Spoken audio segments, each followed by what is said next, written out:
Jadi, Tama memanggil Yoshua dan berkata, "Yoshua, sesuatu terjadi pada ibu mertuaku, dan dia mungkin akan memasuki pusat penahanan New York dalam 1 atau 2 hari. Kamu perlu menemukan cara untuk mengatur beberapa tentara wanita untuk masuk terlebih dahulu, agar mereka bisa merawatnya saat dia di sana." Yoshua tahu siapa ibu mertua Tama, jadi ketika dia mendengar ini, dia langsung bertanya, "Tuan Renza, apakah Anda ingin bawahan Anda merawatnya dengan baik, atau merawatnya dengan buruk?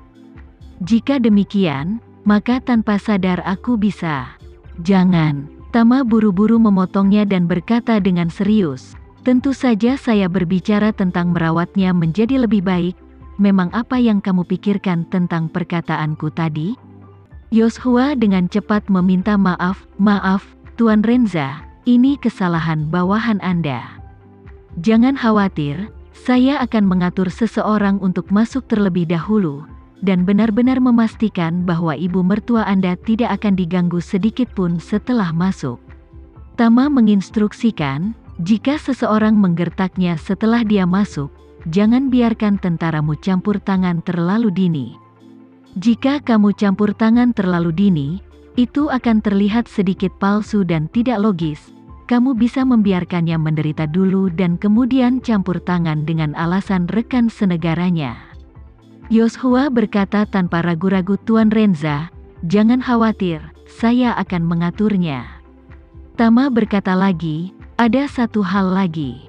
Yoshua dengan hormat berkata, "Tuan Renza, tolong katakan." Tama berkata dengan serius, "Anda membantu saya menyelidiki di Providence, seorang warga Indonesia bernama Mira Niluh. Dia yang terlihat seperti berusia 50-an. Orang ini seharusnya menggunakan identitas palsu, tapi dia benar-benar menggunakan identitas palsu ini. Di Providence, Sweden dia tinggal, jadi dia pasti akan meninggalkan petunjuk.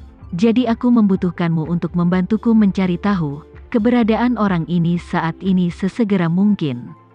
Setelah berbicara, dia menginstruksikan lagi, juga, geng mereka juga harus memiliki penghubung di sini di New York. Anda dapat menemukan cara untuk menyelidiki pengawasan di bandara, dan kemudian lihat siapa yang ada di jalan dengan ibu mertuaku dan temukan jalan. Cari tahu keberadaannya, dan yang terbaik adalah menangkap orang secara langsung. "Tidak masalah," Yoshua berkata tanpa ragu-ragu, "Jangan khawatir, Tuan Renza, serahkan semuanya pada saya." Tama tahu betul dalam hatinya bahwa Mira pasti akan menemukan cara untuk memantau setiap gerakan Rika. Rika ditangkap sekarang, dan dia sudah kehilangan kontak dengannya, jadi dia akan waspada dan menyadari bahwa Rika mengalami kecelakaan. Dalam hal ini, mereka akan dievakuasi dari tempat mereka semula tinggal dalam waktu sesingkat mungkin. Oleh karena itu, sangat tidak mungkin dia ingin pergi ke Providence untuk menemukan Mira sekarang. Dan orang-orang di Cataclysmic Front hanya bisa menemukannya melalui petunjuk yang dia tinggalkan.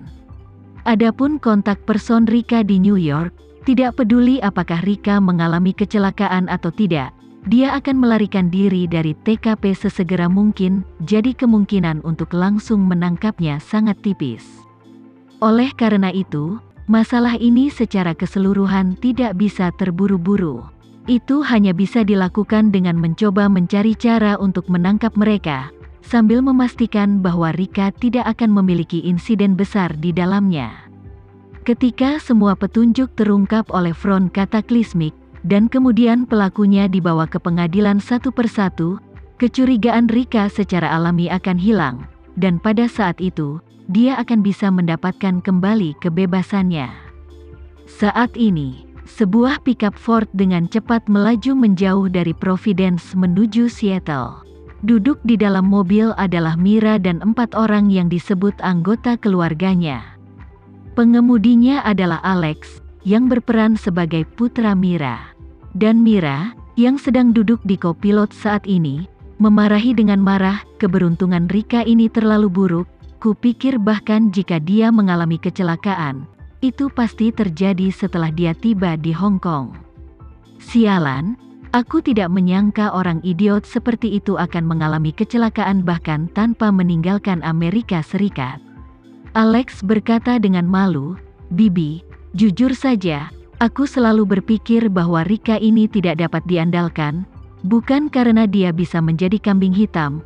Aku hanya berpikir wanita ini sangat halus, seperti orang-orangnya. Siapa yang bernasib buruk memiliki medan magnet alami di tubuhnya? Mira bertanya dengan wajah dingin, medan magnet alami apa? Alex berseru, ini adalah jenis medan magnet yang rentan terhadap kecelakaan. Misalnya, jika 10,000 orang berjalan di jalan, dan sebuah batu bata jatuh dari langit, peluang mengenai 9,999 orang lainnya adalah 50%, dan kemungkinan 50% sisanya adalah untuk memukulnya. Mira berteriak dengan tajam, apakah aku memanfaatkanmu di sini?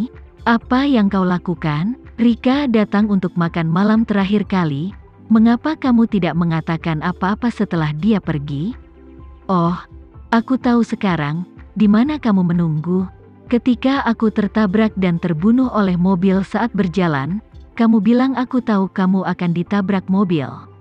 Apakah aku tidak akan bisa menghidupkanmu kembali? Apa gunanya berbicara omong kosong? Melihat kemarahan Mira, Alex mengecilkan nada bicaranya dengan cepat. Maafkan aku, Bibi, aku tidak bermaksud. Mira bahkan tidak repot-repot melihatnya. Dia mengeluarkan ponselnya, mengambil kartu, dan kemudian melemparkan telepon keluar jendela.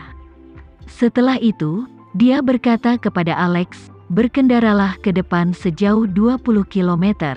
Lalu belok ke selatan. Dia bertanya dengan heran, Bibi, bukankah kamu pergi ke Seattle untuk menghindari pusat perhatian? Apa yang kamu lakukan ke selatan? Mira berkata dengan dingin, aku akan ke Meksiko, masalah Rika sudah basi, dan dalam masalah Putra Lina, kita tidak boleh membuat kesalahan. Sementara itu ketika Tama bergegas kembali ke New York, hari sudah malam. Karena Sinta dengan ramah mengundangnya untuk tinggal di rumah Fei sebelum dia tiba, Tama setuju. Bahkan jika dia pergi ke hotel untuk sementara, ada banyak ketidaknyamanan. Relatif nyaman untuk tinggal di rumah Fei sementara. Ketika helikopter tiba di rumah, keluarga Fei keluar dengan rapi untuk menyambutnya lagi. Itu masih dipimpin oleh Daron dan Sinta, menunggu kunjungannya lagi. Begitu mereka bertemu, Daron melangkah maju dengan bantuan Sinta, dan berkata dengan sangat hormat, Tuan Renza, perjamuan sudah disiapkan, saya pikir Anda pasti belum makan sama sekali, kenapa kita tidak makan dulu? Bagaimana, apakah Anda ingin makan di ruang makan? Tama belum makan sejak mengantar Rika sore hari. Begitu Tuan Fei mengingatkannya, dia merasa sedikit lapar. Jadi dia mengangguk dan berkata, terima kasih Tuan Fei karena sangat bijaksana, maka saya akan bersedia makan bersama keluarga Anda. Daron berkata dengan cepat, Tuan Renza, kamu terlalu sopan, ini yang harus kita lakukan. Setelah berbicara, dia berkata kepada Tama lagi, ngomong-ngomong Tuan Renza, jika Anda tidak ingin keramaian, maka saya dan Sinta akan menemanimu. Bagaimana menurutmu? Oke. Tama mengangguk dan berkata, lebih baik jika ada lebih sedikit orang, ayo makan yang sederhana, dan tidak perlu terlalu rumit. Daron sedikit mengangguk dan berkata dengan hormat, Tuan Renza, silakan lewat ke sini. Keluarga Fei lainnya menyaksikan mereka bertiga memasuki villa di tempat, dan kemudian mereka bubar diam-diam satu persatu, sementara Tama, ditemani Daron dan Sinta datang ke ruang makan villa utama. Pada saat ini, ada pesta mewah di ruang makan. Setelah Daron mengundang Tama untuk duduk, dia berkata dengan hormat, Tuan Renza, aku sudah berkonsultasi dengan pengacara tentang urusan ibu mertuamu. Artinya kalau bisa menangkap dalang di balik layar, maka masalah ini bisa diselesaikan dengan sangat mudah. Keluarga Fei dianggap sebagai kekuatan yang kuat di New York. Apakah Anda ingin saya mengirim seseorang untuk menyelidiki dan menangkap dalangnya sesegera mungkin?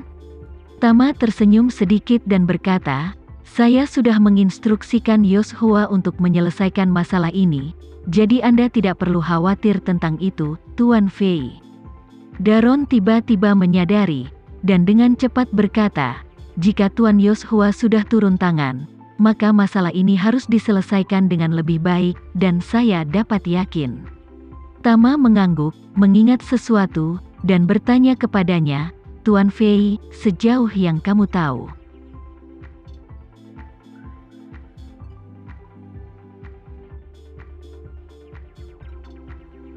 Sekian dulu ya video kali ini, kita lanjutkan lagi videonya di lain waktu. Oh iya, bagaimana menurut kalian? Semoga bisa sedikit menghibur kalian semua. Untuk teman-teman yang baru nonton jangan lupa subscribe ya hehehe. Dan kalau teman-teman ada yang ingin gabung langganan bisa langsung gabung saja untuk dapat fitur yang menarik dan sedikit membantu Mimin. Terima kasih banyak sudah menonton, sampai jumpa lagi, bye.